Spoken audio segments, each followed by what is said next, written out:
Okay. Hi, this is Bob. I work on a startup called unoodle.com, and the thing I think is interesting about Brian's idea is that there is a massive audience of people who are retired early, who have additional time when they're at home and are looking for things to do on the web. I actually have the father of my girlfriend who's in that position and was just writing to me in the last couple of weeks saying he wants a site where he can meet people of his own age and talk about the issues that are important to him. He has time, he spent a lot of it on the internet, and yet there's no place for someone like that. So this is something that has occurred to me for a while. There should be that destination.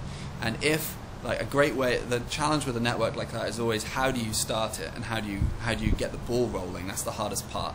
And I think the thing that's interesting about Brian's take is that if you could bring together the initial group as being a very elite group with access to huge resources and willing to start and looking to start some interesting projects that could change the world in some way, even if it's just a handful of those projects, maybe 2 or 3, bring the initial group together around that, you're seeding the network with the most respected people in that generation, and they're the ones that everyone else looks up to and will want to be a part of that. And so if you could get the ball rolling with a few hundred or a few thousand individuals who are passionate about certain projects, there's also huge amounts of media involved around those projects, which is only going to promote the fact that, look, a group of these people at this stage in their lives and careers came together to make these amazing projects work.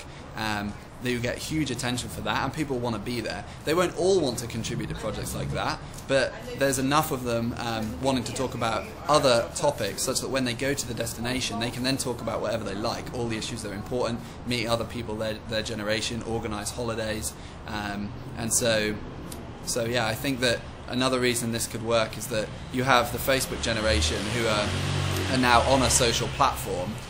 But they started that when they were in school as undergraduates about 3 to 4 years ago, which means it's going to be another 20 or 30 years before they reach that age.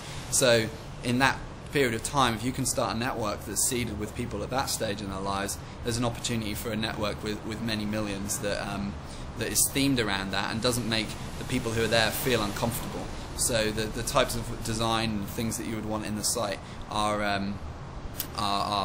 interfaces to make everything very clear and simple without being dumbed down, and also the aesthetic should look how people of that generation want it to look. This shouldn't look like Facebook, it shouldn't look like MySpace for sure.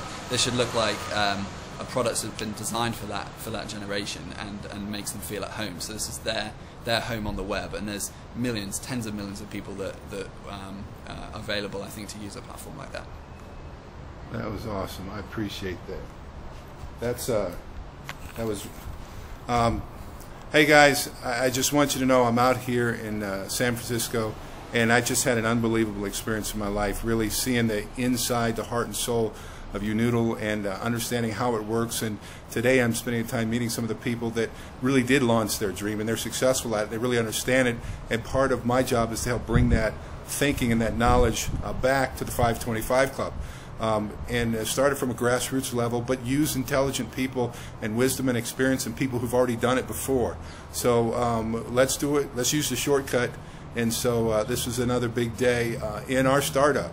So there's more to come. I can't wait to share this in a meeting, and you can ask me more questions. But we've got a neat new resource of information. So thank you very much. I appreciate it.